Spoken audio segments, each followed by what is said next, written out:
বুজি পায় মিত্ৰতাটো ছাৰ কেনেকুৱা হ'ব কি মিত্ৰতা এই এছেম্বলি ইলেকশ্যনত এনডিএ বুলি কৈছে কি মিত্ৰতা এনডিএ তাৰমানে আমি কৈ আছো অসমটো ষ্ট্ৰং হ'ব লাগে অসম ষ্ট্ৰং হোৱা মানে বড'লেণ্ড ষ্ট্ৰং বাছ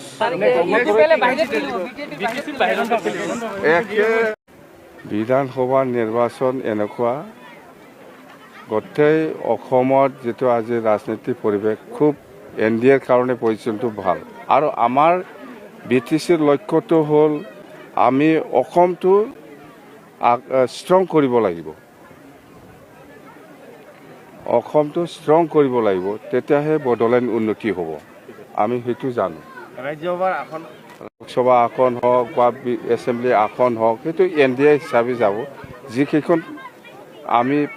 এনডিএ হিচাপে পাৰ্টিচিপেট কৰিব সেই গোটেইকেইটা জিকি যাব আমাৰ মূল মন্ত্ৰটো হ'ল বিপিএফ দলৰ মূল মন্ত্ৰটো হ'ল অসমটো ষ্ট্ৰং হোৱা মানে বিটিচি ষ্ট্ৰং হোৱা বিজেপিৰ লগত মিত্ৰতা থাকিব অসম ষ্ট্ৰং হোৱা মানে বিটিচি ষ্ট্ৰং হোৱা